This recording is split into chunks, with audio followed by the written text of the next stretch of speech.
So we all set? We all set? We're all set? Okay, that reminds me, first thing, turn off your communication devices or turn them on vibrate. I did that before I showed up. Thank you all for joining me. My name is Richard Weitz. I'm director here of the Center for Political Military Analysis at the Hudson Institute. We're here to discuss a critical issue, the nuclear posture review, and it's focusing on how we are going to realize the goals that the review lays out in terms of nonproliferation and nuclear security.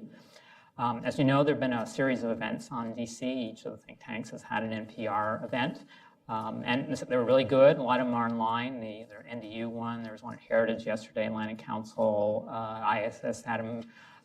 The focus of these other events was pretty much on the question of defense, deterrence, nuclear use and modernization, how Russia is responding, and so on. Whereas today we thought we'd take a little different spin. We'd focus on some of the issues that were at the end of the NPR, on the question of realizing the goals of nonproliferation, how to prevent other countries from getting nuclear weapons, how to keep terrorists from getting nuclear material. And the NPR is very straightforward and traditional in its statement. It reaffirms support for these goals. It talks a lot about supporting the Nonproliferation Treaty, and it talks a bit some about the importance of developing a defense in depth against nuclear terrorism, including a lot of focus on forensics, being able to attribute where the material is coming from, preventing material from becoming loose, preventing terrorists from accessing them, and holding responsible those who support nuclear terrorism or any kind of terrorism. A bit of a debate on the question. Some people think that this is a very good approach. It's going to discourage nonproliferation because the U.S. is reaffirming its support for allies. So countries that might consider getting nuclear weapons, Japan, South Korea, can be reassured they don't need to. The U.S. is going to defend them. It's going to tell other countries that if they support nuclear terrorism, they risk being held fully accountable by the United States and with all means at our disposal. Others worry that the approach is not as strong, not as highly emphasized, and that there's some of the new modernization supplements, as they're called, may encourage other countries to get nuclear weapons and may make it harder at the NPT review conference. So we want to talk through these issues. We have three great panelists. I want to begin, though, by thanking the MacArthur Foundation, the foundation supporting us working on both arms nonproliferation and nuclear security. And we're holding these discussions to develop these issues. After the three panelists speak, we're going to go to a question and answer session. You're free to make comments. I'll try, and the event is live streamed, so people are going to be able to send me questions or comments online as well. Just email me, and I'll mention this again later, is at weitz@hudson.org. The Twitter, if you want to tweet about what we're talking about today, that's great, and that's at Hudson Institute, one word, with a capital H and capital I. Our first speaker, Rebeccah Heinrichs, is a colleague of mine at Hudson Institute. She's a senior fellow here, a prolific writer on international relations and national security issues. One of her specialties is nuclear deterrence and missile defense. She has benefited from working in Congress as an assistant for a member of Congress on the Strategic Forces Subcommittee of the House Armed Services Committee. One of her contributions there was to set up a bipartisan missile defense caucus, so I think she's well prepared to help us. What I hope to achieve today is develop some kind of bipartisan consensus on how we can cooperate to deal with the nuclear security and nonproliferation challenges. And then I'll introduce the other speakers as they will go. Thank you so much. Thank you all for being here.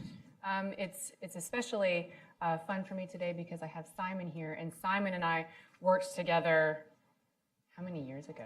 A decade ago. It was, I think, a decade ago? Mm-hmm. It was a decade ago when he was working for Congresswoman Ellen Tauscher.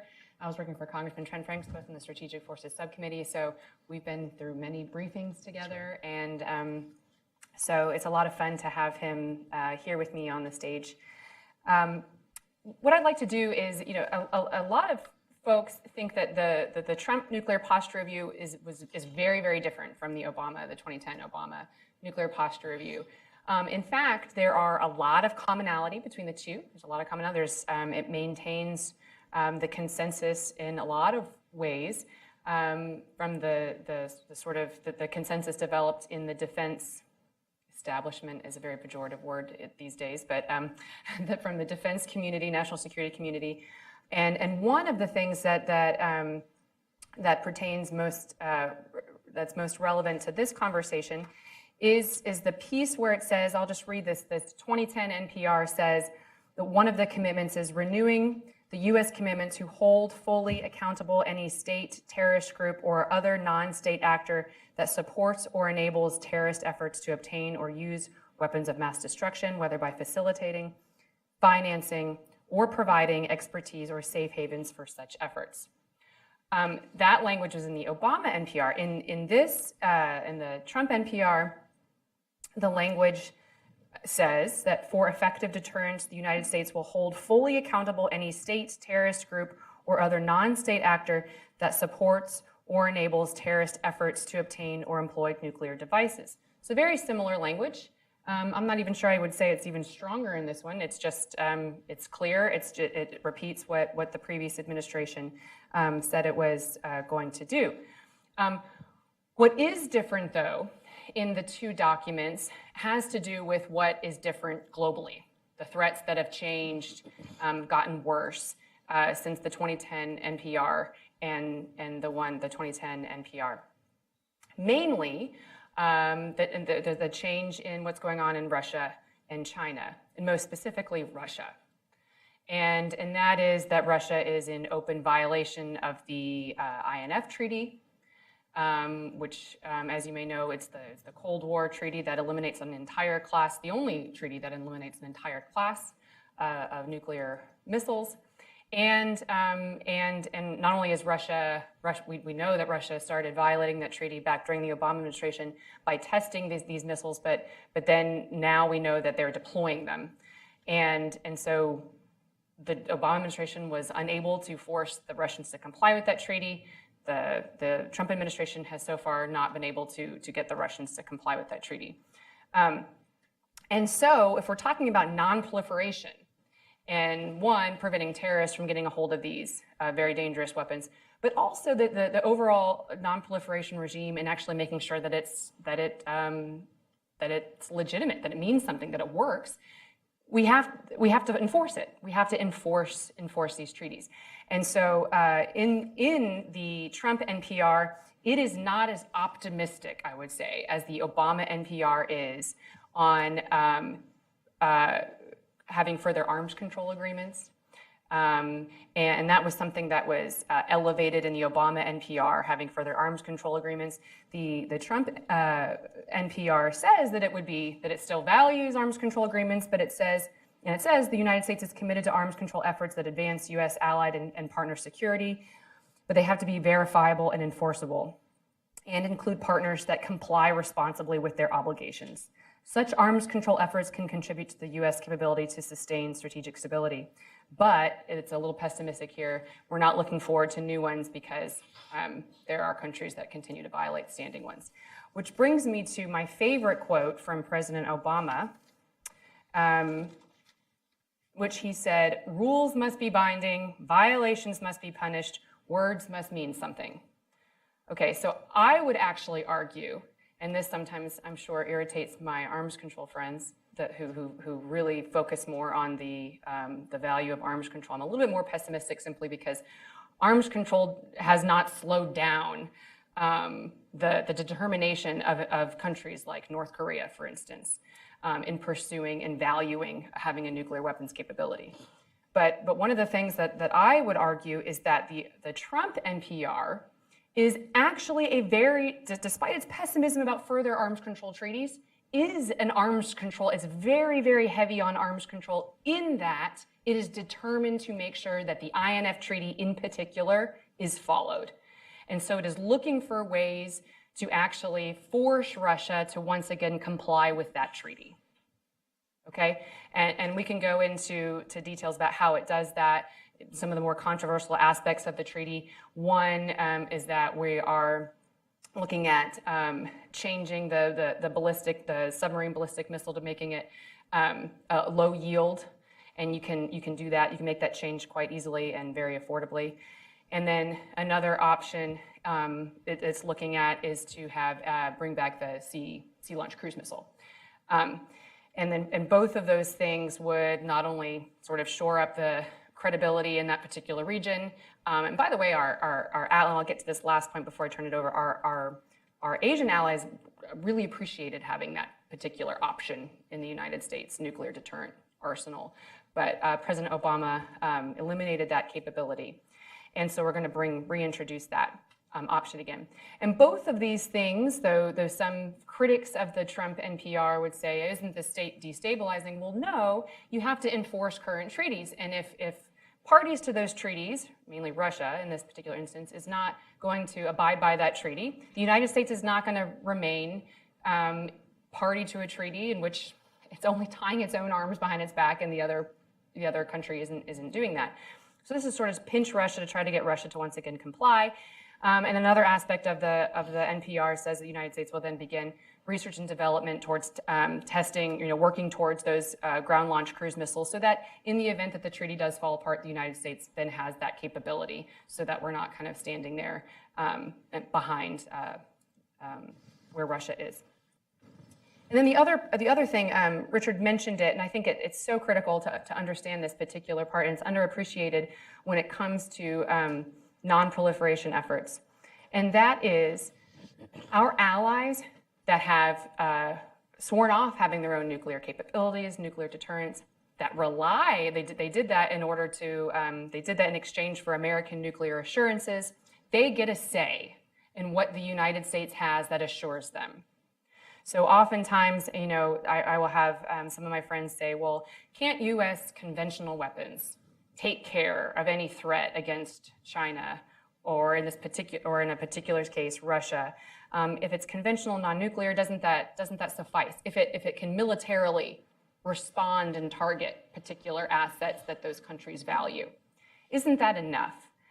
To which I respond, well, this isn't really, it's not a math problem, it's a psychology problem that we're trying to fix. Part of it is you do have to have the actual capability to hold those targets at risk, but you also have to convince the adversary that what you're threatening them with is not worth whatever the thing is that they're trying to pursue, that they're willing to actually use aggression to pursue. That's the deterrent piece. And then the assurance piece is you actually have to have a capability that assures our allies. So it matters what Japan thinks that the United States has. And if Japan is not assured and does not believe that what the United States has is sufficient for their own assurance, Japan will move towards getting their own capabilities that would provide that would assure their own public and government.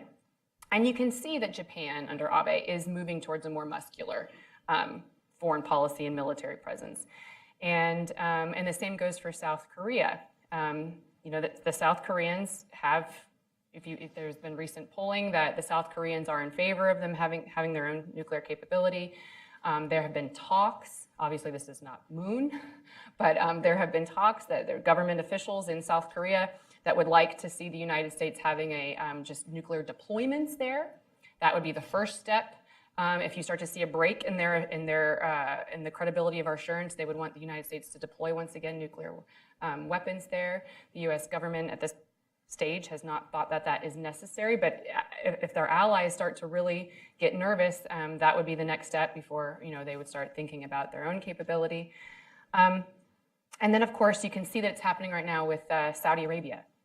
If Saudi Arabia thinks that Iran is going to have a credible, viable nuclear capability, you better believe the Saudis are going to want that capability as well. And so you can see how the force structure and the nuclear posture that the United States has will affect how other countries, and especially our allies, determine what it is that they need, that they believe is necessary for their own peace and security. So I'll go ahead and leave that there and then turn it over to my colleagues. Thank you very much. Great presentation. Our next speaker will be Ambassador Bonnie Jenkins. She's currently a non-resident senior fellow of the Brookings Institute, and she recently founded a new NGO and is the president of that NGO. It's Women of Color Advancing Peace, Security, and Conflict Transformation, abbreviated as WCAPS. Is there a website? Yeah. Same WCAPS.org. Right. And from 2009 to 2017, she served as coordinator for threat reduction programs in the United States. I remember when she was serving, she was very good about coming around to the NGO community and explaining to us what the administration was doing in terms of realizing these goals. So looking forward to hearing your assessment of the current approach. Okay, well, thank you to the Hudson Institute. Thank you, Richard and MacArthur, for inviting me here. And I'm definitely one of the arms control, non-proliferation, disarmament people. I started working in this area in the early 1990s at the now defunct Arms Control Disarmament Agency, where I worked in the legal office, and I worked on a number of treaties. Last one I worked on was a legal advisor for the Comprehensive Nuclear Test Ban Treaty. So I've been very, very much steeped in the area of arms control, non-proliferation for many years. So I definitely have a few thoughts about the NPR. Of course, the NPR is really a strategy document that really outlines what the role of nuclear weapons and U.S. strategy is, and plans for maintaining and upgrading their nuclear forces. And also important is the overall U.S. approach to nuclear arms control and non-proliferation, which is supposed to be all addressed in the NPR. However, if you look at the NPR, I think 2 pages in total are really dedicated specifically to some of these issues. And then, of course, there's another half page specifically focused on the issue of nuclear terrorism. And I know my colleague Simon will talk a little bit about that. But it's not very much detail in terms of providing a roadmap to what we want to do in the future in the area of non-proliferation and disarmament. And so it misses the mark in many ways in following what's been done in the past. It really does move us in the wrong direction, and it really devalues the role of arms control, non-proliferation, and disarmament in trying to address our threats. It's heavy military, bigger is better, bigger is more is better. But it's very short on diplomacy, and it's very short on ways in which we can address some of our threats in a non-nuclear fashion. On arms control, Russia bears much of the brunt of the focus in terms of threats in the NPR, along with China, of course. But there's no real effort, no real steps forward for how we're going to deal with Russia besides looking at some of the nuclear options. And so I think back to 2009 at the Prague speech, when Obama said, "So today I state clearly and with conviction America's commitment to seek the peace and security of a world without nuclear weapons. I am not naive. The goals will not be reached quickly, perhaps not in my lifetime." What we have now is something that's very much against that. And we've had for many years a basic analysis and thought of reducing and eliminating our nuclear weapons, which of course we're obligated to do under the Non-Proliferation Treaty. But you're seeing right now, in my opinion, going against that trend and actually saying we're going to develop more weapons. The NPR notes that the United States will remain receptive to future arms control negotiations if conditions permit, and negotiations advance U.S. and allied security and that's verifiable and enforceable. I'm not sure what they mean by the word enforceable here. There's no arms control treaty that has the word enforceable in it. And I'm not sure what does that mean, how are you going to do it, who's going to do it. So they're introducing a phrase and a term in terms of arms control, which really has not been in any arms control in the past, and there might be a reason for that because I'm not sure how the U.S. would react to somebody saying to us that we're going to enforce something on you. So I wonder how countries are looking at that phrase, enforceable, and wondering what that means. And I'm sure there's diplomats and international lawyers around the world who's wondering what does that mean that the treaty is going to be enforceable. The premise underlying the 2010 NPR was different from the starting point in some respects. It noted that by reducing the role and numbers of U.S. nuclear weapons, we can put ourselves in a much better position to persuade our NPT partners to join with us in adopting the measures needed to reinvigorate non-proliferation regime. It seems to start from a point where the goal is to continue to seek a reduced role for nuclear weapons. whereas 2018 seems to have much more of a premise on we need more nuclear weapons to resolve our problems. And if we have more nuclear weapons, we'll have more deterrence. If we have more deterrence, we will have fewer problems. This year is the 50th anniversary of the NPT. And yet at this point where we have our 50th anniversary, we see the steps that are being taken that are definitely seen by many as going away from our non-proliferation commitments to reduce nuclear weapons. And instead, we're giving it more prominence. It walks back from the U.S. longstanding support and legal commitment as a member of the Nonproliferation Treaty to pursue effective measures to reduce the role and number of nuclear weapons, leading to their verifiable elimination. In the past, the NPR has called for the U.S. to reduce the size of its arsenals. It also does not reflect the obligation of the U.S. that we took, as I said, under Article 6 of the NPT. And one has to wonder, what is the effect on other states when we're saying something that we didn't say for 50 years in terms of putting more emphasis on nuclear weapons now at a time when we should be devaluing these weapons and finding other ways to resolve our problems. The commitment of the nuclear-armed states to stop developing new nuclear weapons and to draw down is now in question. What will be the ramifications for other countries looking at us, particularly as we continue our discussions with other countries on the Nonproliferation Treaty? What about the New START Treaty? There's not much in the NPR about the extension of the New START Treaty. There's no commitment to extend it. It expires in 2021. The NPR was an opportunity to say a few words about the administration's views about the future of the New START Treaty and to consider steps for its extension. We don't want the treaty to lapse in 2021 because there's nothing to replace it, and there would be no limits on U.S. and Russian strategic nuclear arms for the first time since 1972. And if we also lose that treaty, we also lose the possibility to find ways to verify the size of the Russian arsenal. What about the JCPOA? There is very little mention of the Joint Comprehensive Plan of Action. Despite concerns about the Joint Comprehensive Plan of Action, JCPOA, it's still in force and is still being verified by the IAEA as well as our own intelligence. This was an opportunity to say a few words about the JCPOA and what it's been accomplishing and what it can accomplish in the future. But we were silent in that. And so we did not say what we could do diplomatically in the future about how we deal with Iran, short of using more and threatening with more weapons.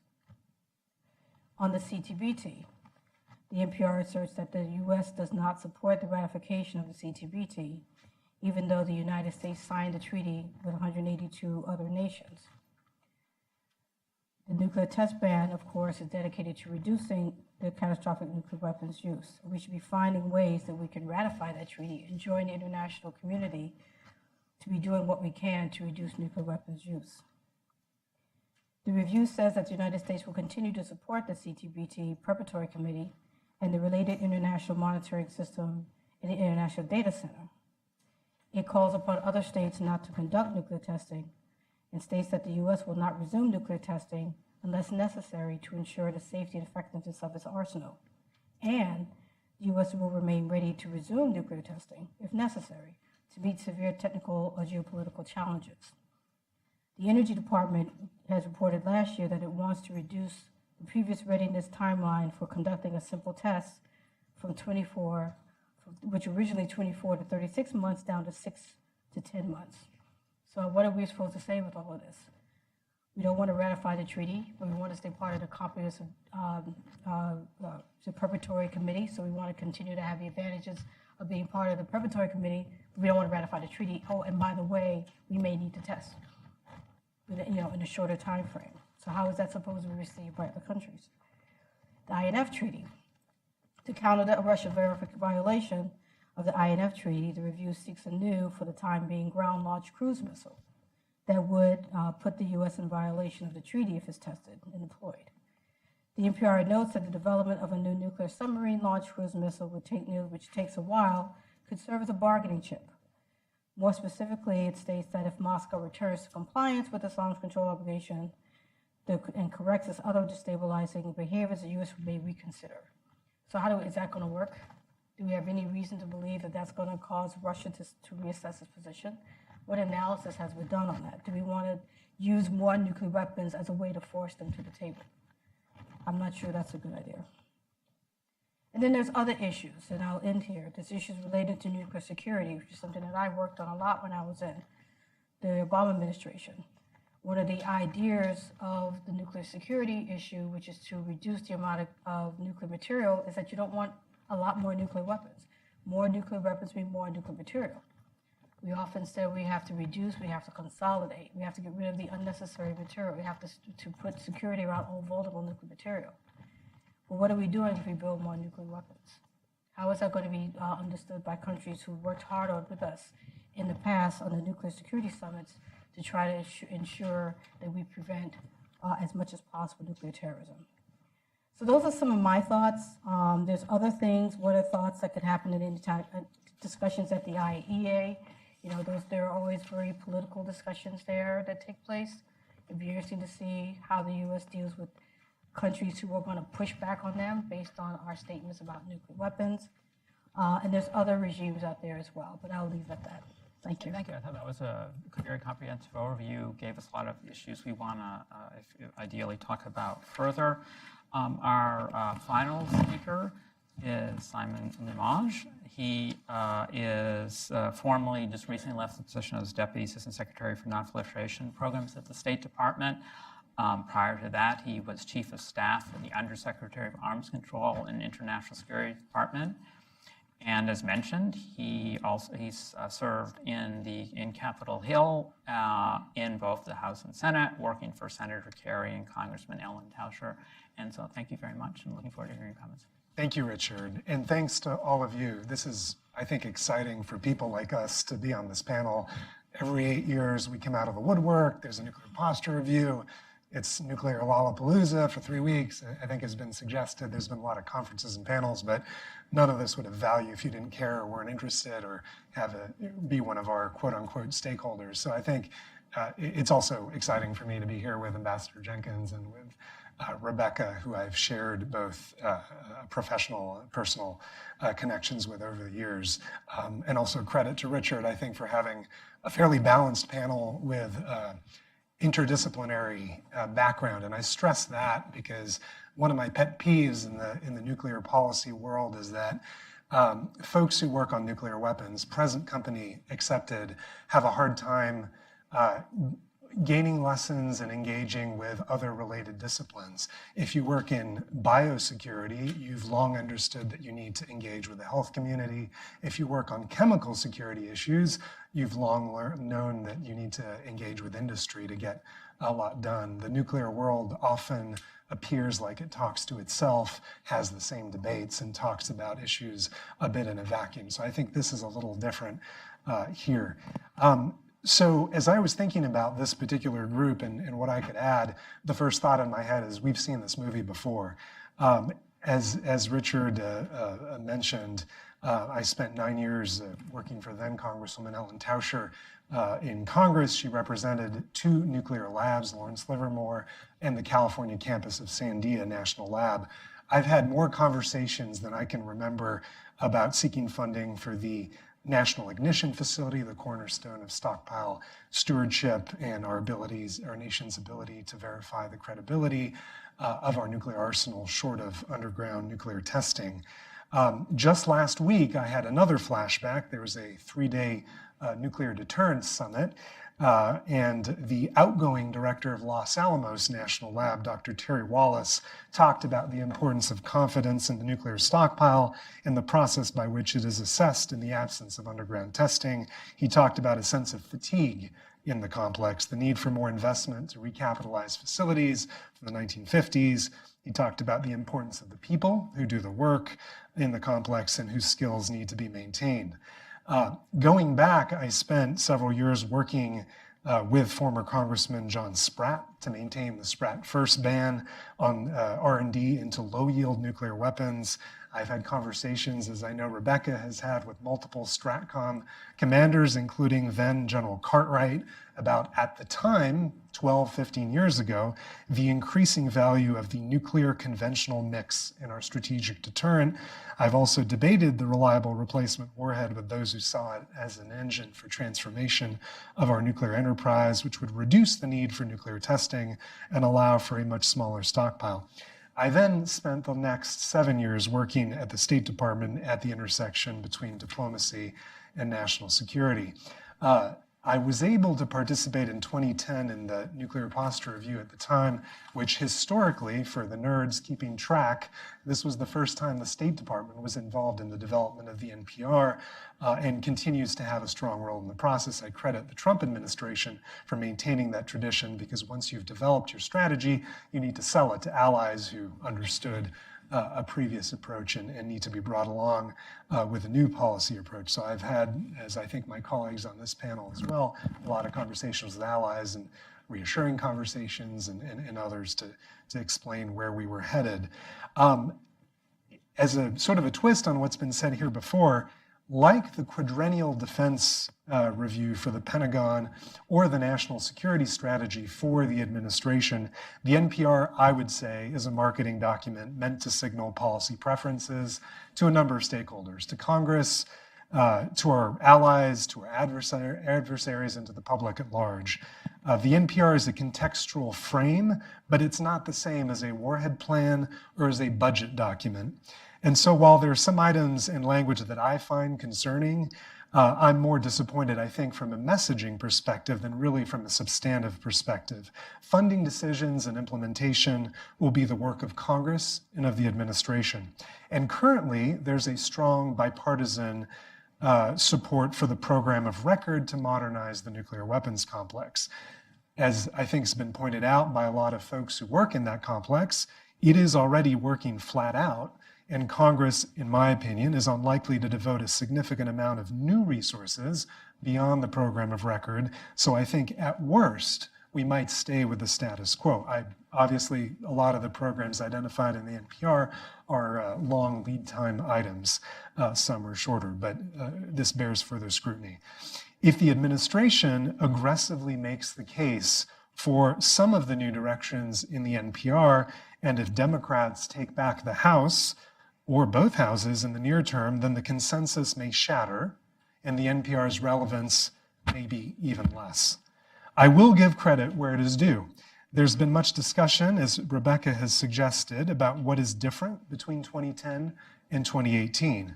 With regard to the value placed on nonproliferation engagement with partner countries, something I care mostly about, it's been my background of managing those programs for the State Department, both documents boost those programs. The 2010 NPR included a chapter, quote, on preventing nuclear proliferation and nuclear terrorism, which asserted that the United States would lead expanded international efforts to rebuild and strengthen the global nonproliferation regime and accelerate efforts to prevent nuclear terrorism. It called for strengthening a lot of the international organizations involved in this work, like the IAEA, but treaties like the NPT, impeding sensitive nuclear trade, promoting peaceful uses of nuclear energy, highlighting the work of the state energy and defense department's threat reduction programs, and calling for progress on arms control. The 2018 NPR on page 71 states that, quote, to further strengthen the NPT regime, the United States will support initiatives to improve capabilities to detect, deter, and attribute proliferation and use, reduce the vulnerability of nuclear and radiological materials to theft or seizure around the world, reduce the availability of proliferation-sensitive equipment and technologies through illicit transfers. These activities will reduce potential terrorist access to this equipment and technology. The United States will also support the efforts of multilateral supplier regimes, even though they're voluntary, they have their place, the Zanger Committee and the Nuclear Suppliers Group. Additionally, the United States will continue to work with allies and partners to disrupt proliferation networks, interdict transfers of related WMD technology and expertise, prevent the employment of improvised nuclear devices, attribute responsibility, and mitigate the consequences of WMD employment. All those terms have bureaucratic hooks within the Department of Energy, the State Department, and the Pentagon. So for those who work there, this is welcome news. And then, shockingly, for an administration that has had some concerns, as I think has been shared in a bipartisan way over the years, there's support for a United Nations agency, the IAEA. Despite these challenges, the institutions that support the NPT, such as the International Atomic Energy Agency, help identify violations, provide evidentiary support for the imposition of multilateral sanctions, and as in the case with Iran, establish international monitoring and verification capabilities, so on and so forth. The fact that the nonproliferation regime and the programs that combat WMD are mentioned in the NPR is no small feat for those who have a longer historical memory. These programs have not always enjoyed bipartisan support. In the early and mid-2000s, they were often pilfered to fund other higher priorities like missile defense and other parts of the energy and DoD budgets.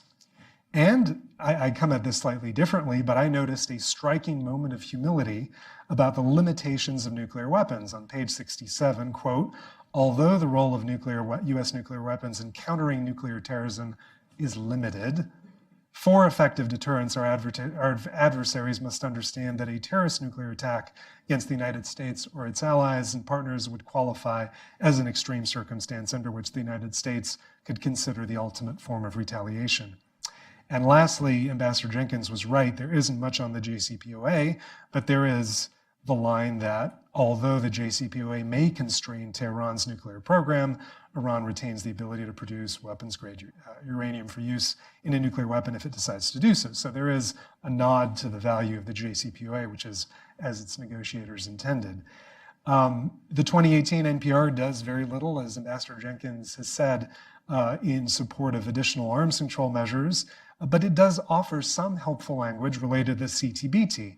Although the United States will not seek Senate ratification of the CTBT, it will continue to support the Comprehensive Nuclear Test Ban Treaty Organization Preparatory Committee, as well as the related International Monitoring System and the International Data Center, which detect nuclear tests and monitor seismic activity. We can credit detection of the recent North Korean nuclear tests with that infrastructure that the United States invests in year after year. Now, of course, there are some problematic signals, and I don't want to repeat too much about what's been said, but from what I was looking for and what I saw was the focus on low-yield options that don't necessarily flesh out the circumstances of their use. Strategic ambiguity is certainly one thing. Using nuclear weapons against a cyber attack maybe is another. There's no such thing, in my view, and for those who are in this business, you might agree, there's no such thing as a surgical nuclear capability. Radiation fallout is not easily controlled, and the political impact is irreversible. There's been a lot said over the last couple of weeks about the extensive discussion of gaps in our current deterrent mix, which in my view, sends the wrong message to our adversaries and to our allies, and I think says something about the quality of our deterrent that I don't necessarily agree with. For example, Stratcom General Hyten in the past, in the last year, has been quoted as saying that he's impressed by the current flexibility in our nuclear posture. He said this before the NPR came out. So you can't really have it both ways. Either we have what we need or we don't. As others have suggested, there may be a slight overreading of Russian ambitions. Austin Long has a much-quoted article in War on the Rocks suggesting that Vladimir Putin, quote, has shown little appetite for invoking the use of nuclear weapons over anything else than grave threats to vital nuclear interests. The new NPR does not make the case for how nuclear weapons would either be perceived as countering Russia's own nuclear modernization program or deal with non-state actors. And in my view, and this is a problem that it shares with the 2010 NPR, it conflates chemical, biological, and nuclear threats. We can talk about that more if you're interested. We have an actual use of WMD that's been ongoing for the last 2 years.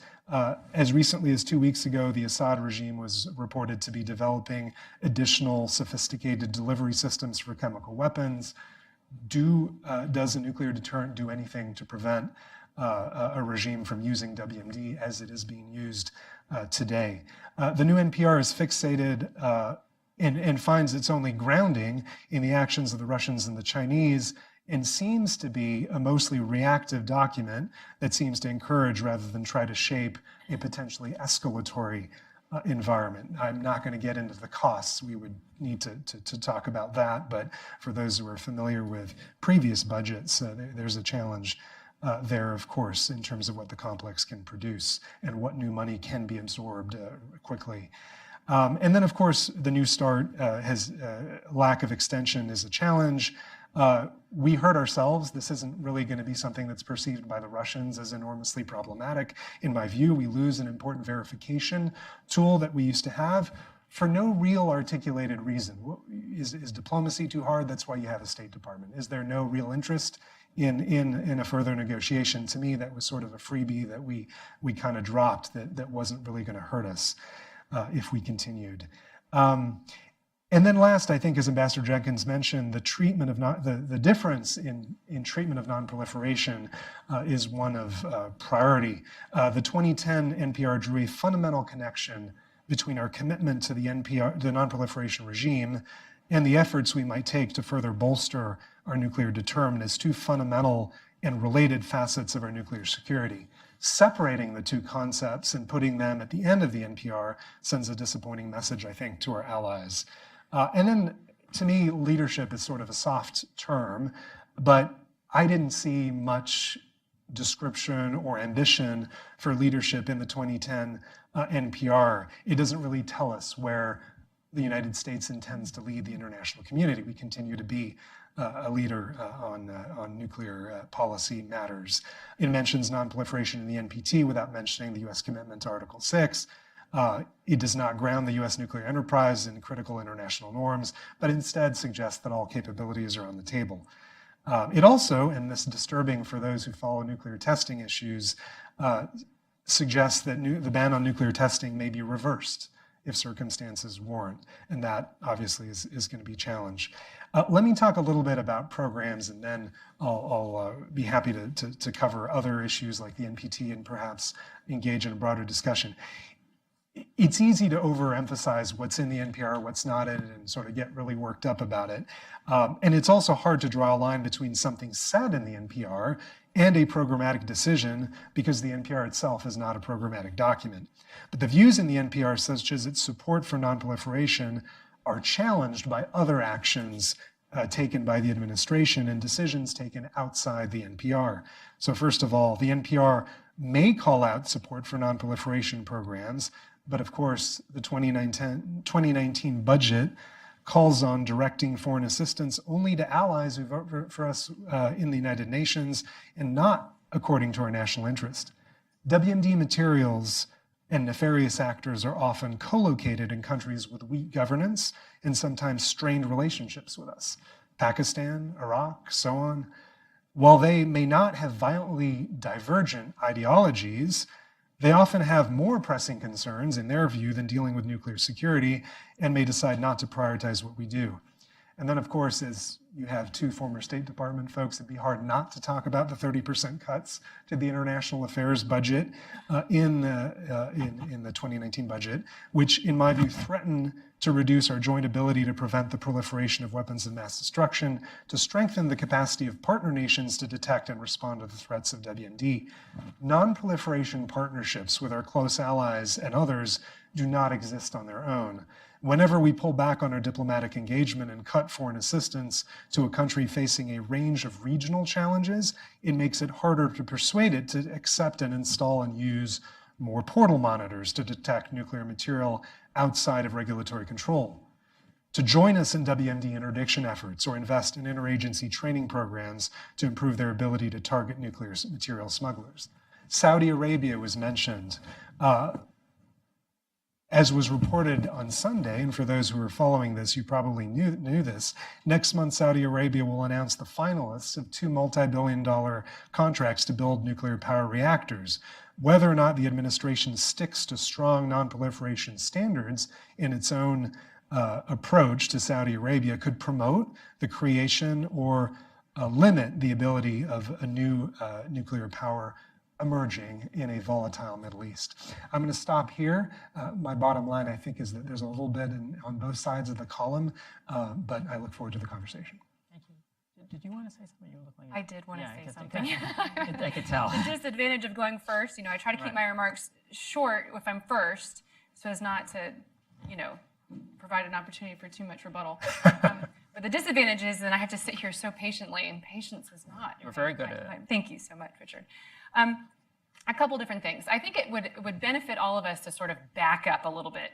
What is the purpose of American nuclear weapons?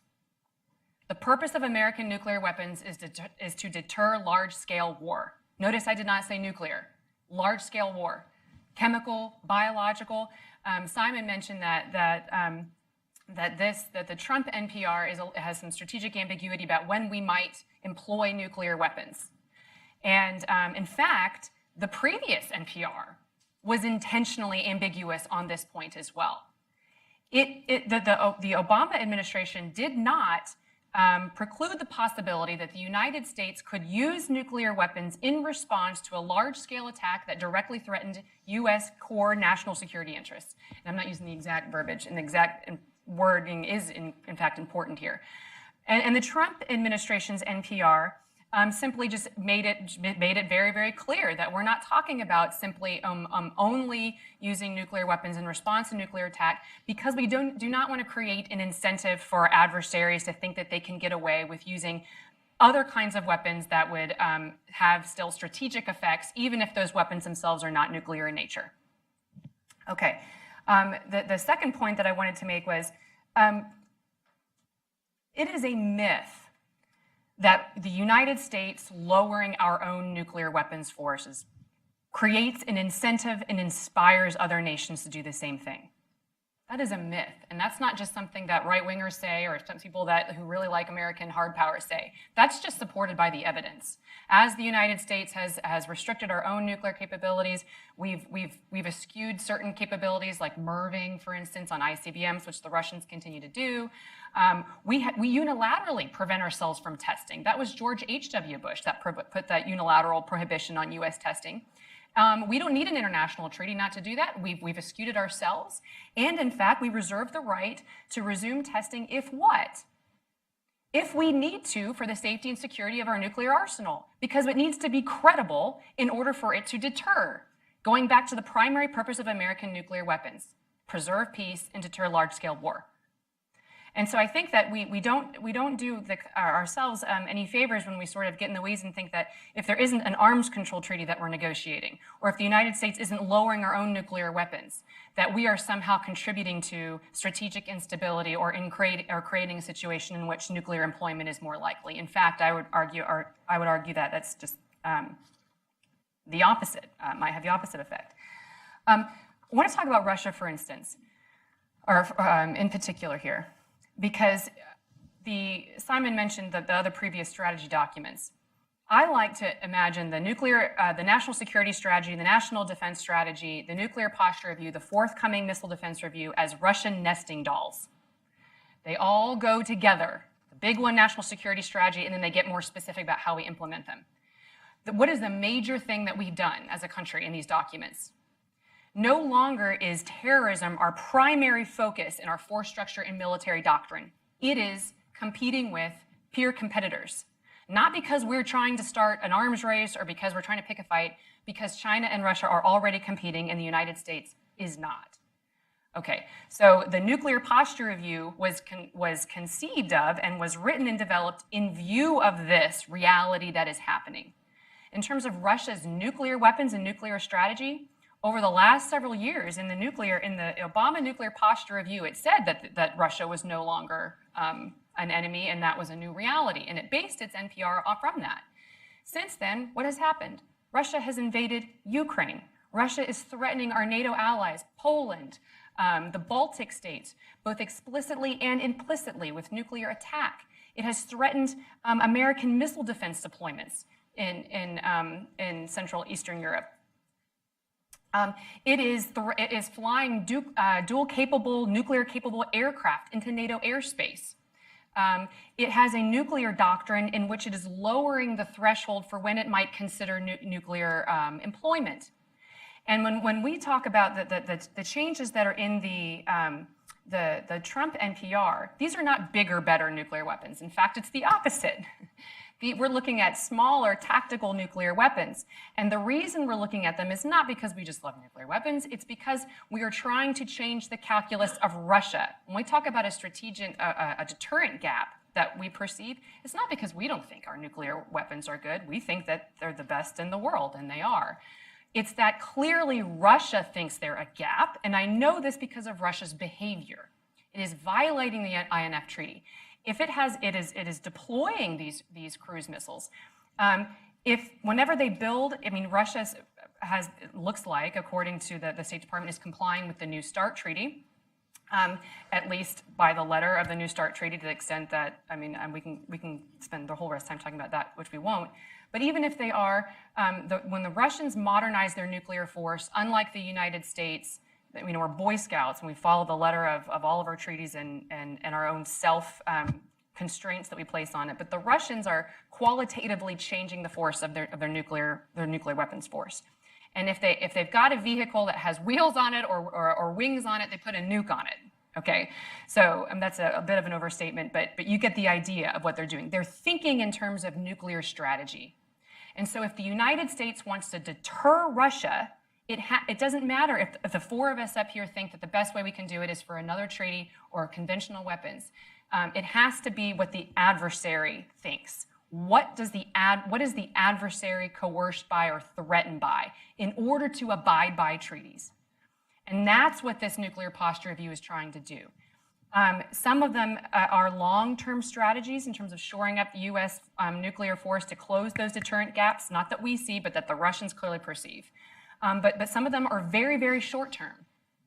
The reason we're looking at another low-yield submarine-launched ballistic missile is not because we don't already have tactical nuclear weapons. Many critics of the NPR point out that we do. It's just that they're not in an appropriate readiness capability. They're not ready enough. It's going to take too long to get the DCA where it needs to be. We don't have without going into some sensitive stuff, that what we need to do is we need to have a low-yield tactical nuclear weapon that the Russians find credible if the Russians believe that they can use a low-yield tactical nuclear weapon against Poland, heaven forbid, or against Romania, or against some of the Baltic states. We need to have something on the ready that we can respond with, that the Russians understand and believe that we will, so that they never do the first move in the first place. But right now it appears as though, and clearly those in the Department of Defense are very, very concerned that Russia's doing this. Otherwise, they wouldn't have tried to get a low-yield nuclear weapon quickly out in the field. Otherwise, they wouldn't have done this. They clearly perceive this threat. And in fact, Jim Miller, was President Obama's Undersecretary for Policy, wrote this great piece about bringing back sea-based cruise missiles simply for this reason, because of what Russia is doing. And then the last thing, I wanted to mention one more thing. Oh, treaties, arms control treaties. The NPR actually did say that when it talked about the New START Treaty, it said Russia's not interested in a follow-on New START Treaty. Russia's not interested in a New START Treaty. Russia's not currently, of course, I've talked a lot about the INF Treaty, but it's not abiding by that treaty, and it doesn't look like it's not interested in a follow-on New START Treaty. Furthermore, if the United States were to look at an arms control treaty with Russia, arms control treaties are not good in and of themselves. They're means to an end. What is the thing that the United States would want out of Russia in terms of its current nuclear forces? We want them to have less tactical nuclear weapons. The Russians wouldn't even let the United States consider or talk about TAC nuclear weapons in the New START Treaty. They outnumber the United States 10-1 in TAC nukes. Okay, and that's what they're using to threaten our allies. That's what they're using to create instability and coerce and blackmail our allies. So what the document does is it sets us on a path, and the budget, I think, will reflect, and nuclear modernization is still only about 6 or 7% of the entire defense budget. President Obama, to his great credit, funded the nuclear triad.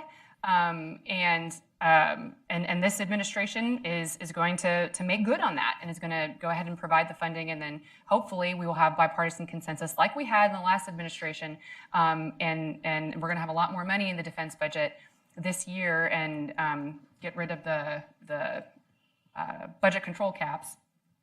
Or at least we're going to pass a budget that violates the budget control caps.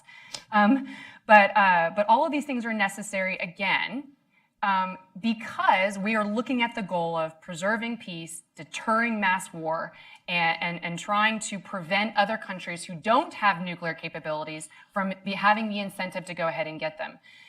The reason the Saudis, I mean, I can't foot-stomp this enough, want them. Countries pursue their own interests. Okay, there's not something that the United States is sort of orchestrating and can just completely prevent other countries from pursuing their interests. It's just a natural thing. The Saudis don't want to be the country in the region without nukes when you have Iran rising as a hegemon in the region, has been legitimized because of the JCPOA, is being flushed with cash, and is continuing its ballistic missile testing and proliferation.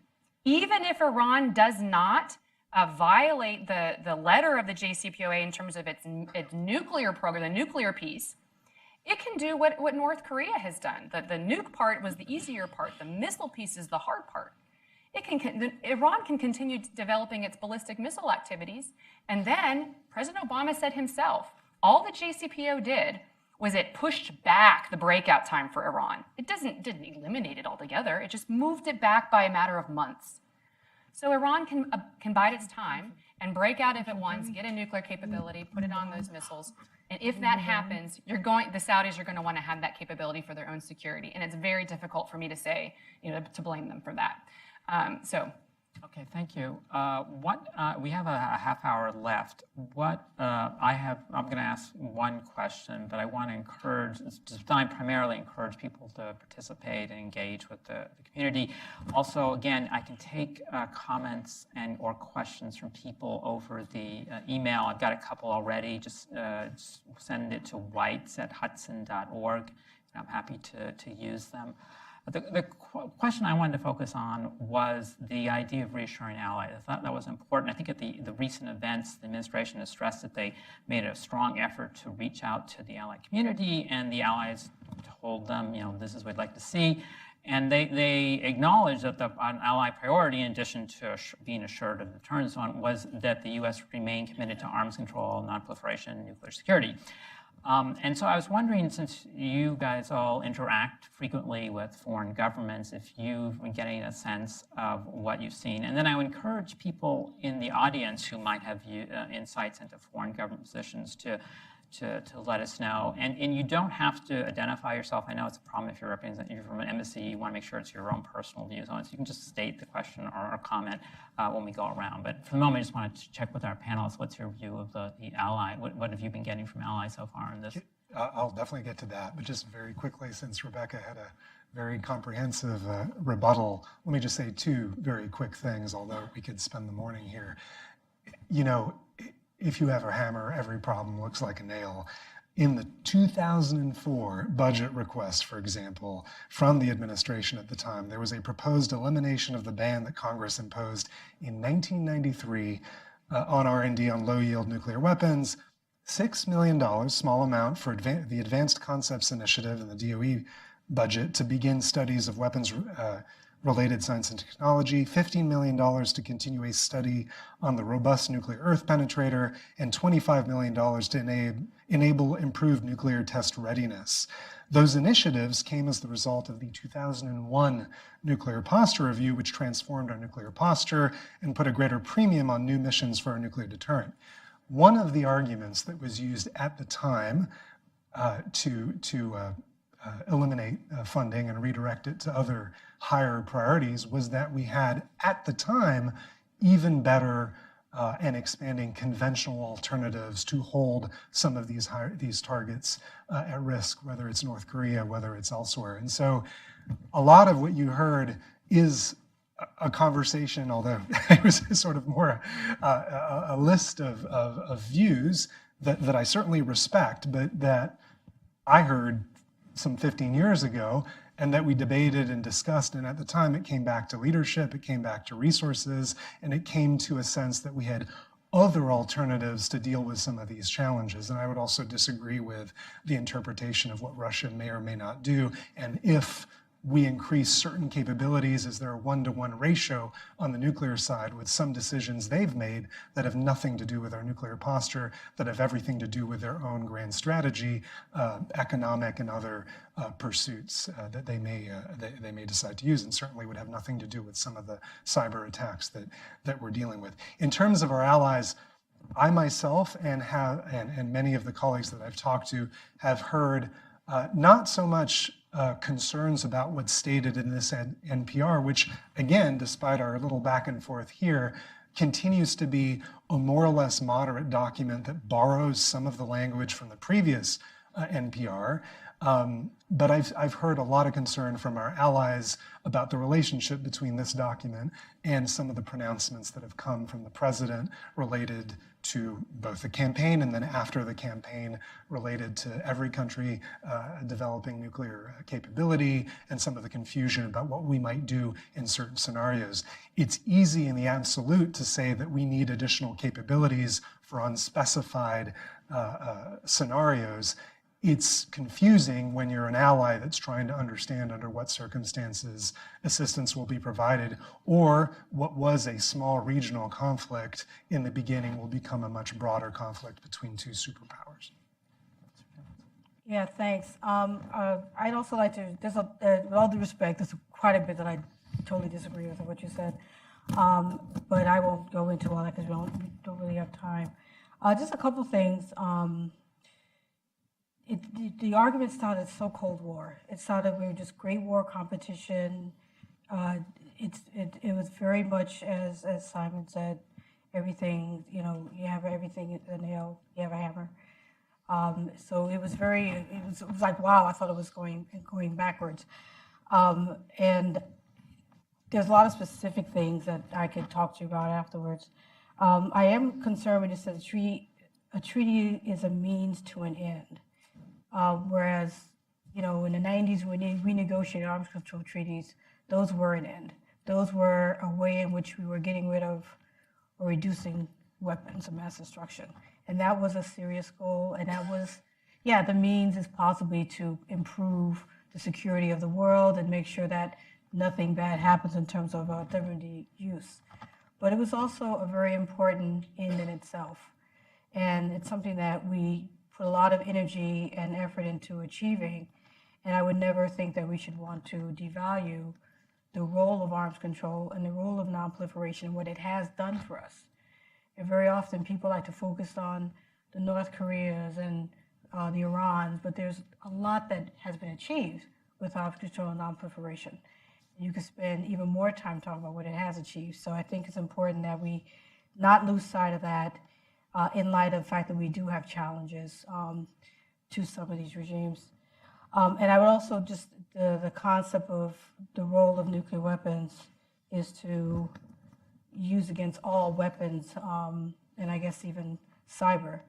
I think that needs a little more thinking. Now, in terms of the allies, I don't travel as much as I used to now that I left the government.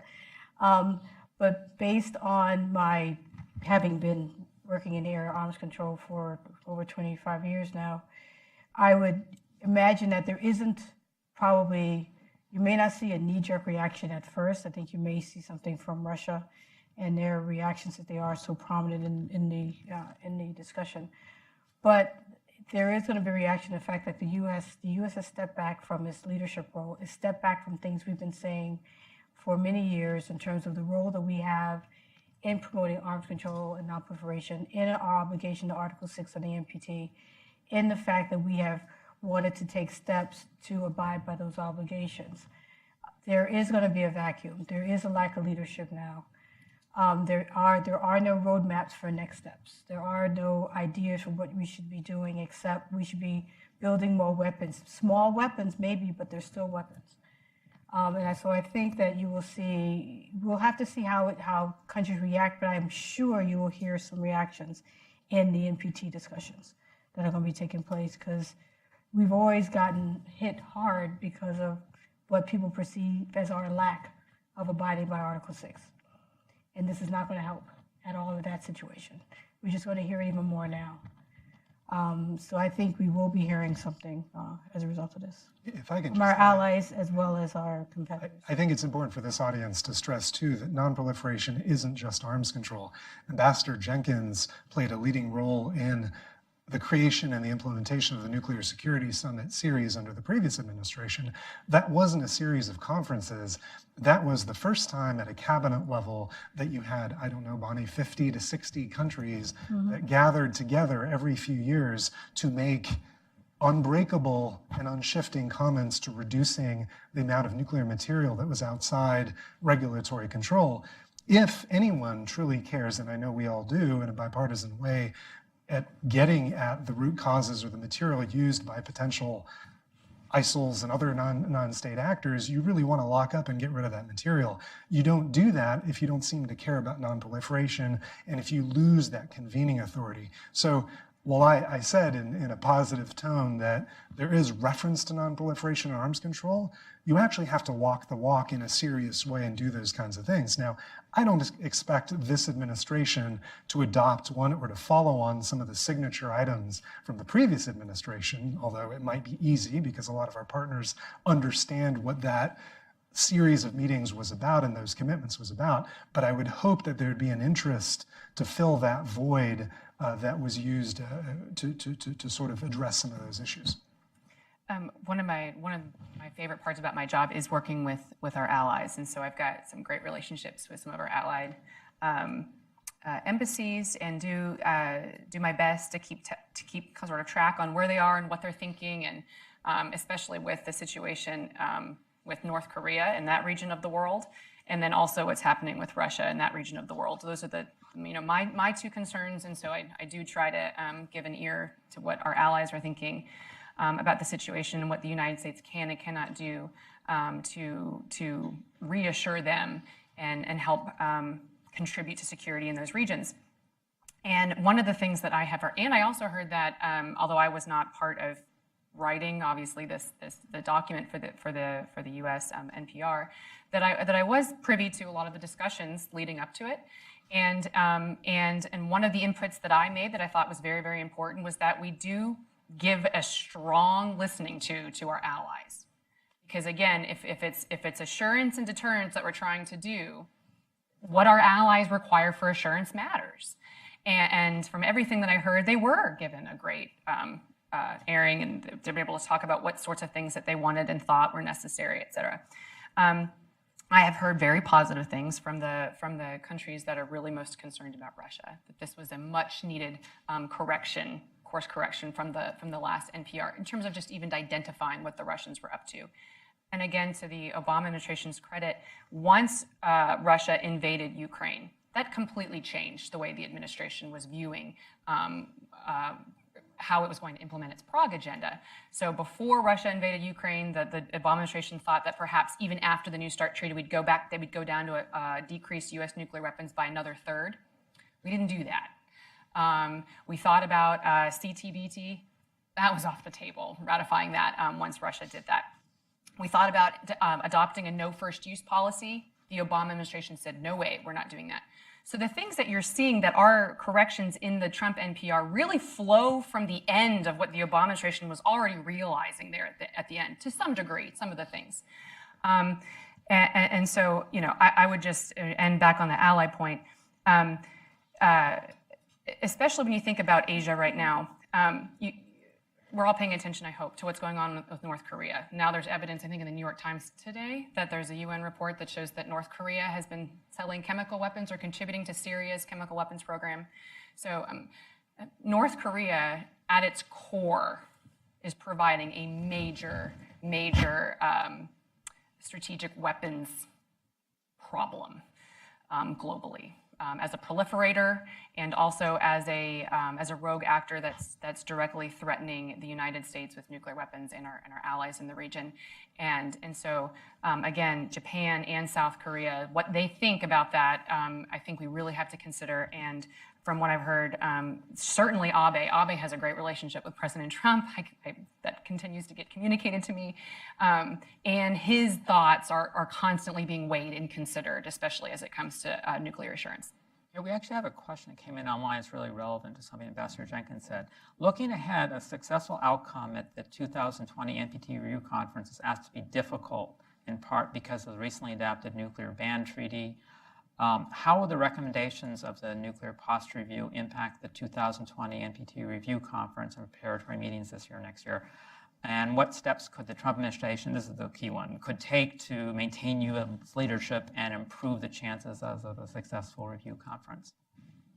Do you want to take that one? I'll go last since I already criticized it. I mean, essentially, well,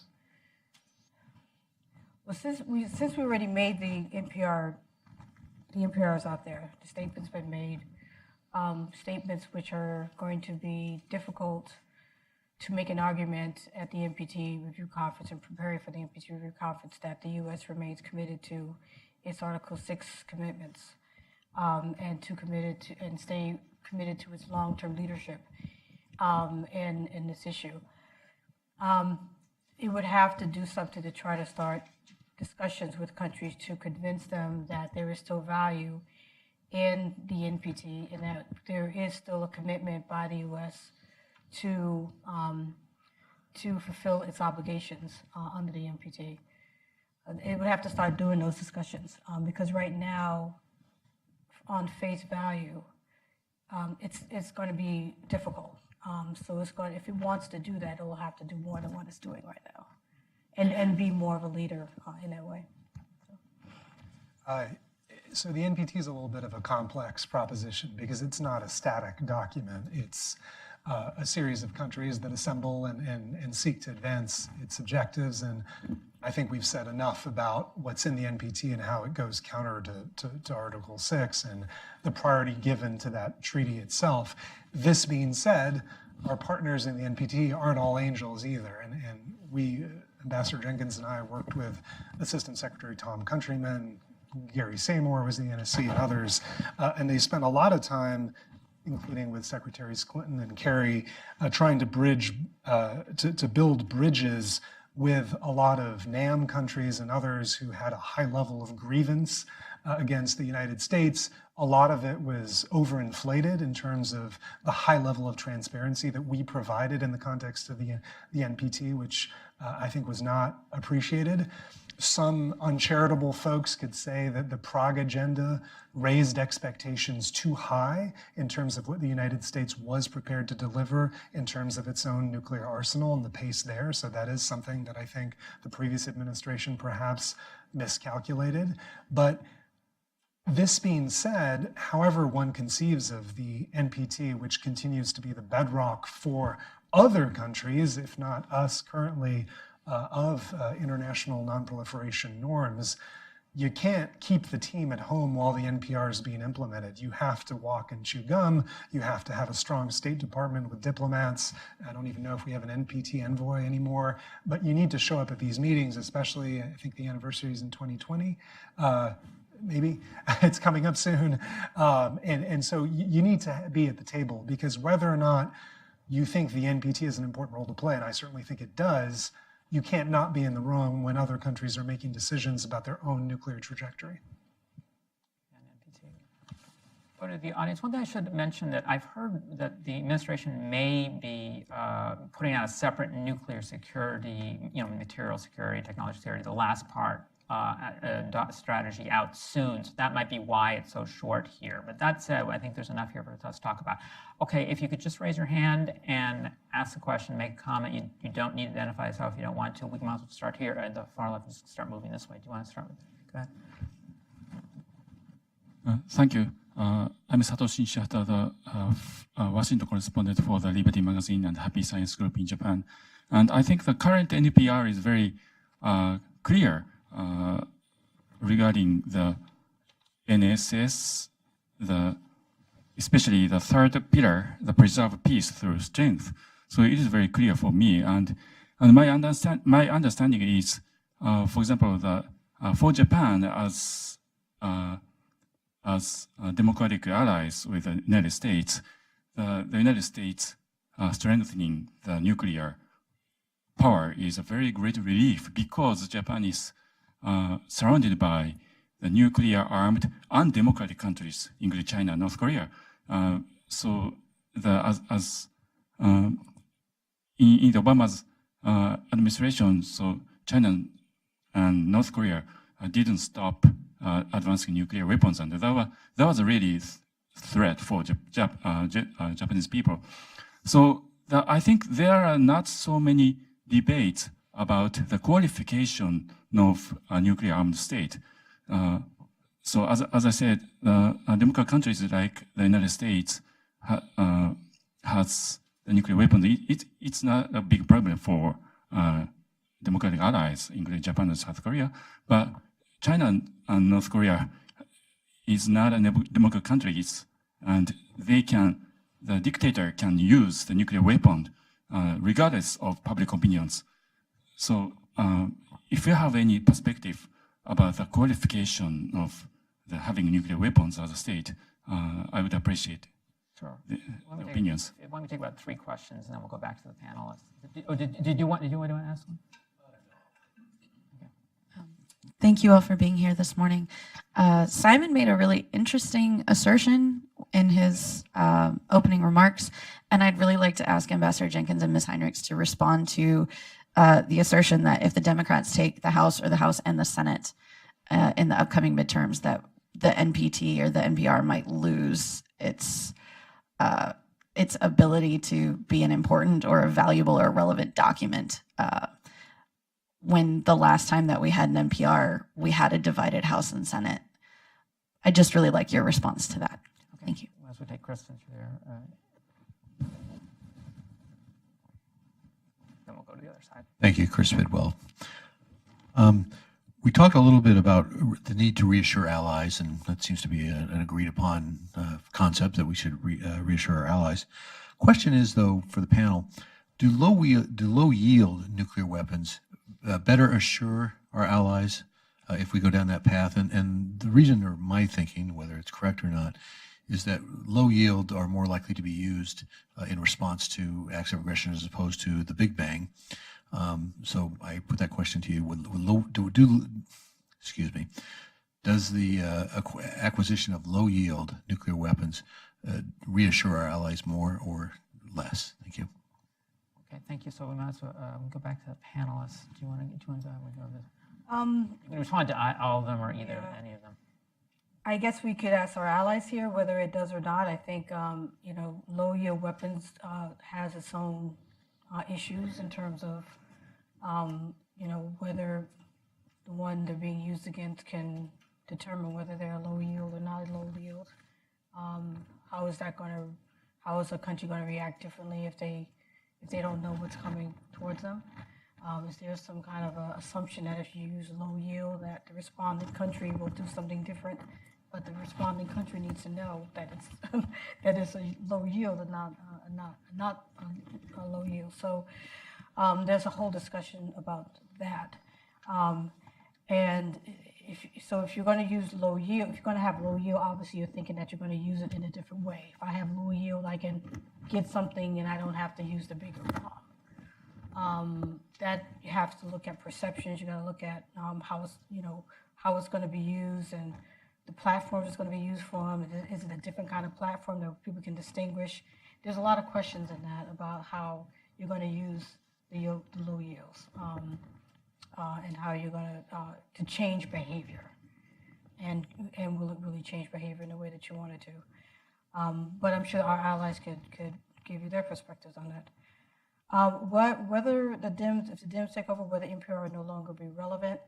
Well, the NPR is a document by the administration. So because it is a document by the administration, it's what the current administration believes should be, the way in which the U.S. should protect itself in the nuclear realm. So I don't see the Democrats taking over and saying this doesn't matter anymore, because it is what the administration, as any administration, would come out with a document, so it has to be respected for that. But there are questions about the funding issues. I mean, there are huge questions about the cost. And even if you're a Republican, there's a huge question about the cost. and the trade-offs, and whether we can really fund this thing, and what are we not funding if, there's other things that we want to do. So that's not going to change. So I think maybe if you have Democrats come in, they may have a more critical eye on on the cost issue. They may have a more critical eye on more questions that weren't asked, I think, in this NPR about how successful we think some of these assumptions are. I think there are a lot of assumptions that are made in the NPR that I don't think are correct. For example, the gap, and whether countries feel that we have the ability to do what we need to do, whether we really even need more. I think that's debatable about whether countries think that what we have is enough. So I think at least I would like to see a little bit more questions about the assumptions upon which all of this is based, which should happen anyway. There should be a lot more questions about the assumptions on which this document is based, but maybe we'll see more of that. We already talked about it. Do you want to talk about the low yield Sure. insurance and/or the changeover in the Congress? I'll be as quickly as I can. This is like the game show part, really quickly. So on the low yield, again, the idea here is Russia has lowered the threshold for when it might consider employing a low-yield tactical nuclear weapon. That's what's concerning the administration. So what this document does is it tries to raise the threshold at which nuclear employment might occur. In order to do that, we have to have a credible response that would change the calculus of the Russians, that employing a low-yield nuclear weapon might be worth the cost. If all the United States has on the ready are high-yield nuclear weapons, that it thinks that we won't, NATO might just sue for peace if we don't have anything really quick. That might be what they're thinking. But what clearly Russia thinks it's in its interest to heavily invest in low-yield tactical. Otherwise, they wouldn't have 10-1, and they wouldn't be so unwilling to include those in an arms control agreement. And so that is the idea there. The idea there is to change the calculus of the Russians, that they don't ever think that they can do that and it would be worth the cost. Real quick on that, if you notice, President Trump, the administration doesn't talk a whole lot about human rights in general. But one of the things it does talk about human rights a lot is because of North Korea. And that's because it's in the context of an irresponsible, inhumane, despotic regime that does not respect the dignity of human life and therefore cannot be allowed the privilege and responsibility of having nuclear weapons that can threaten and coerce our allies in the region and the United States of America. That's why. It's the nature of the regime combined with these weapons. Such an irresponsible actor that we don't, and so your point is spot on, that the nature of these regimes matter. It's not American nuclear weapons that are a threat, that are threatening global peace. It's the nuclear weapons of countries like North Korea in that region. So it's a great point, and of course, I just have to note that Xi Jinping, just got rid of term limits, and so he's consolidating his power. He has been for years, and that should cause, a lot of us to worry. And then on that, I think Simon's point was just in terms of the funding. Funding is policy. You do have these great documents, but things can change. The threats can change. Our allied cooperation can change. Funding can change, and so it's all the good stuff is going to be in the implementation. And so funding is critically important. Nuclear modernization, again, is only 6 or 7% of the entire budget. So if you talk to people who say it's just simply too expensive, I'll just quote General Mattis that says we can afford survival. Okay, these are the most important weapons that the United States has. Surely we can afford them. And I can go through different quotes from previous generals that talk about the importance of these weapons. And General Mattis is one that's so interesting to listen to because he was not already on board with the land-based leg of the triad, the ICBM leg, when he came in as Secretary of Defense, wasn't positive if we should have the LRSO. He has been completely converted based on all the briefings he's had and the threat briefings and going through what we need. And he is saying we need it. No more punting on funding. And because one of the most interesting phenomenon that has happened during the Trump administration is so many Democrats that weren't persuaded by Russian danger now see Russia danger everywhere. And so I think that might help those who are trying to get funding for the NPR if the main concern we're looking for is Russia. So I'm optimistic that we will have bipartisan funding, at least for the bulk of the things that we need to get this done. Yeah, just to clarify what I said, if it was misunderstood, Democrats and Republicans have achieved a bipartisan consensus. It didn't happen naturally, but it did happen over the last decade. So I expect there'll continue to be support for the program of record that existed through the end of the Obama administration. What I did suggest would be different is if there's a stronger emphasis on lower yield capability, and lab directors start saying more aggressively that we don't have confidence in some of these quote unquote new weapons. We can have a conversation about what is or is not a new weapon. And there's a pressure on testing. You're inviting an old conversation about limitations on testing, on R&D, what really matters. And I agree that some of these costs are not enormous, but when you're looking at a complex that dates from the 50s, from the Manhattan Project, there are some creeping costs in the long term. And one of the vulnerabilities of the nuclear enterprise is that things take time and budgets are on an annual cycle and you don't have clear cost estimates. So there's a very strongly worded, full-throated defense of potential new capabilities in the NPR that doesn't match the very slow resourcing of some of these challenges, which creates room for political mischief, debate, and discussion. So I think that's, in terms of support and assurance to our ally Japan, I don't think there's been any change in the posture of Democratic and Republican administrations over the years. The discussion over low-yield nuclear weapons is in part an internal conversation for the United States to have and to remedy. It's not meant to broadcast to other allies any sense that there's a gap in our capabilities that today we can't meet either in an assurance fashion. So I wouldn't take from this conversation that there's any confusion about how quickly one would want to respond to such a close ally in a dangerous neighborhood. Why don't we take questions and comments from the right side of the room, please? And then. I'm Caroline Milne from the Institute for Defense Analyses. Thanks so much for the insightful commentary by the panel. My question is about the shift in emphasis on strategic stability between the 2010 and 2018 reports, from basically kind of a lot of emphasis to not as much. For example, in 2010, strategic stability was called out pretty explicitly in the administration's description of its relationship with Russia, a little less explicitly, or much less explicitly with respect to China, but it was still there. And I'm curious, does the panel think this shift in emphasis matters? And if so, how or how not? Thank you. Okay, there's one question back there. Yeah, if you want to ask.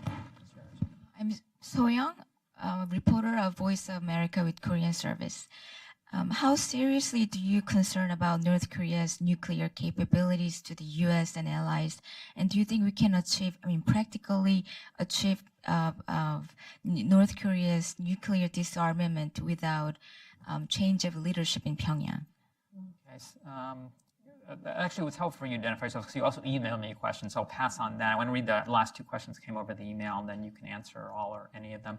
One was, can any of our panelists assure us that vigorous intelligence is focused on detecting any diversion from the stockpiles that others have said they will safeguard, and preparations are made to vigorously interdict anything that is diverted? And then the other question that came in was, if the technological, geopolitical challenges or another assessed need to develop new nuclear capabilities were to lead to resumption of U.S. explosive nuclear testing, what would response of other countries be, and how would that response impact U.S. security? So 4 questions. You can answer any or all. Do you want to start? You want to go ahead, Ambassador Jenkins? So the last one was about basically what happens if we start testing. Yeah. And the question about strategic stability is why, what effect we don't have that reference in the 2018 when we talk about Russia. It's mentioned, but not as much as the 2010. Well, if we started testing again, that would be, I think, a pretty big thing because you have a lot of countries who have signed a Comprehensive Nuclear Test Ban Treaty. The U.S. has not ratified the treaty. A lot of countries have ratified the treaty. So a lot of countries are already under a commitment not to test. There has not been, I don't know, a serious step that I know of another country outside North Korea, of course, testing a nuclear weapon. I don't have all the intelligence, and if I did, I couldn't tell you anyway. Good. But you know, my assessment would be just from what I do know, that the move now is to try to get this treaty entered into force. The U.S. is one of the holdovers. I believe China actually has ratified the treaty. I believe Russia's ratified the treaty as well, if I'm correct. So the move has been toward ratifying the treaty. So for us to test would be a serious move in the opposite direction. So yeah, it would be a big deal, just because, and it goes back to the whole U.S. leadership thing as well. I mean, if the U.S. as a leader tests, other countries will take notice of the U.S. giving up its leadership role as well. The strategic stability part, you know, you do have to, we talk a lot about what's continued from the Obama administration. It gives people a sense of we're still sticking with the same thing. And so there's not as much attention as to, you know, some of these other areas. I mean, we talked about arms control and disarmament. We know that's the emphasis on that. But strategic stability, you know, if you take it out, it does just makes you wonder why. You know, why does this NPR not have something that talks about stability, strategic stability with Russia? And so you got to wonder, and you look in terms of the whole document, what is it trying to say, and what does it mean? And if you have the statements about, you know, Russia being the target and the one that's getting a lot of attention in the NPR, and we're going to develop new types of weapons to force you to get to the table, and if you don't do this, we're going to do that, and we're worried about your little weapons. Then you don't talk about strategic stability. It just kind of helps you fill out the picture about what the underlying rationale for everything is. So in that respect, it does fit the story that's being put forward with the NPR. Sure. Maybe I'll take a question that wasn't answered on technology and diversion of, I think, nuclear material that could pose a risk. Just to address the premise of the question, in fact, intelligence is a finite resource, and there is no current assessment and understanding of all material outside of regulatory control. There are programs at the Department of Energy, at the State Department, and at the Defense Threat Reduction Agency to work with countries to identify material outside of regulatory control, but we don't know with great certainty the totality of where that material is. There have been enormous strides taken to secure that material and to work with partners to do that in countries like Georgia, Moldova, Kazakhstan, so on and so forth. There's also a voluntary reporting mechanism called the International Trafficking Database that the IEA holds, where countries are meant and have reported over the last several years thousands of incidents of seizures of material, not always weapons grade, in fact, rarely so, which is good, a nuclear material that they've seized on their borders that allows the international community to get a handle on this. So again, WMD is important when it matters to administrations and when it matters to specific agencies and to the intelligence community, but at a time when we continue to be engaged in global campaigns against a lot of adversaries, state and non-state, the intelligence community's focus on this particular problem continues to be challenged and is an area that needs additional resources over time. You know, on testing, I think everything's been said. I would simply say we've all talked about North Korea and how important it is to be concerned about that. I would think that it would take some sort of rhetorical contortions for us to, the next time North Korea tests, for us to say, look, this continues to violate international norms if we ourselves are opening the door a little wider towards testing. What I would also add about testing, we haven't tested since the 90s, and we've had a ban on underground testing. And instead, since the 90s, we've invested on stockpile stewardship programs that have allowed us to assess the viability of our arsenal short of testing. So one would want to ask the question, to what end would one actually need to test? Is it a political statement, or is it something that's necessary to verify the quality and credibility of a new weapon? Again, that's a conversation for another time. Last comment? Sure. Yeah, I would just say that to in any way see sort of any moral equivalence between the United States resuming testing for the sake of the reliability of our nuclear deterrent and our nuclear umbrella that we provide our allies with what the North Koreans are doing in testing in open violation of UN Security Council resolutions is just simply it's just not a fair equivalence there. And so, the United States is only going to resume testing if we need it to make sure that our nuclear deterrent is credible and safe. And so you have to look at the natures of the regimes that have these weapons to understand what is right and wrong in terms of how they're operating. Real quick on strategic stability. I mean, I think it's a great question. It's a great observation because that's something that I actually think is something that's markedly different about the Trump administration in general. When we say strategic stability, what is it that we even mean anymore? If we look at the globe and what's even happening, how in the world can we say we've got strategic stability when you have countries like Russia brandishing nuclear weapons, when you have the Chinese testing anti-satellite weapons that hit satellites and blow up debris and have space debris, when you see them pursuing these capabilities that explicitly target and hold at risk America's most vulnerable and precious national security assets. So I think we are at a sort of a crossroads where what we have been doing, the status quo, isn't working. Things aren't stable. We have peer competitors that are becoming more aggressive, and the United States has to respond to that. So I think that's a great observation. And then the last thing I'll just say is on the North Korea. I don't know what Kim is thinking because now with this news that they're still proliferating chemical weapons to Assad, I mean, you got to wonder what he's thinking because he must be thinking that this administration, the Trump administration, is bluffing. I don't think they're bluffing. And because of the rhetoric from the senior administration officials, because of the pressure campaign that's been going, I think this administration is determined to make sure that before President Trump leaves office, assuming he has one term, that North Korea is not going to be a nuclear power or more realistically, is on its way out, practically speaking, from being a nuclear power. And that's going to happen one of two ways. And I'm not optimistic.